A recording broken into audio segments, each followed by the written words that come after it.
श्रीक्षेत्र में शिव विवाह पूर्वर होता है एक नियारा परंपरा। यह कन्या चोरी नीति कहुए। आमे जदि शिव मंदिर मानकर परंपरा को देखिबा, जोठी चलंती प्रतिमा चंद्रशेखर आ पार्वती शिव मंदिर रे अवस्थान करती,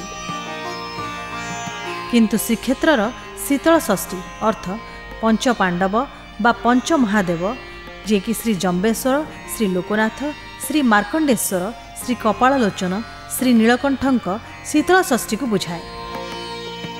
पंच महादेवंक चलंती प्रतिमा माने अन्य शिव मंदिर भली निज मंदिर रे न रही श्रीमंदिर दक्षिण घर जोठी श्री मदन मोहन रहंती आ भंडार घरे रहंती।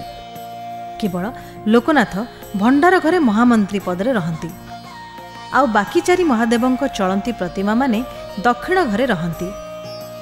ए महादेवंक पार्वतींक प्रतिमा माने निज निज सेवकंक घरे कुमारी झियो भावे रहंती। शिव विवाहर पूर्व दिन अर्थात ज्येष्ठ शुक्ल चतुर्थीर संध्या धूप सरिले श्रीमंदिर रे बल्लभ और दक्षिणी घर भोग संपन्न हेबा परे श्री लोकनाथ भंडार घरु जम्बेश्वर, मार्कंडेय, कपाललोचन, नीलकंठ दक्षिण घर विजय होई निजस्व मंदिर को पालिंकी रे विजय करिथांती। पंच महादेव निजस्व मंदिर रे महास्नान, माजेणा और बनक होई भीतर को विजय करिथांती। तत्परे उक्त मंदिर मानकरे सकाळ धूप पूजा होइथाए। एहा परे चंदन लागी और आलट लागी होइथाए।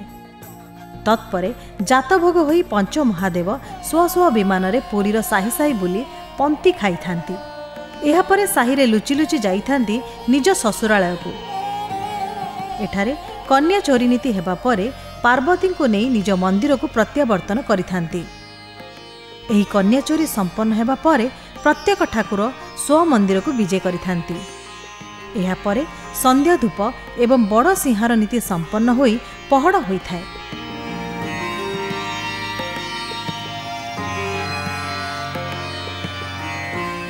एही नीति संपर्क रे लोकनाथंक सेवायत कहती कन्या चोरी एकमात्र पर्व जहाँकि केवल श्रीक्षेत्र रे पालन होइथाए।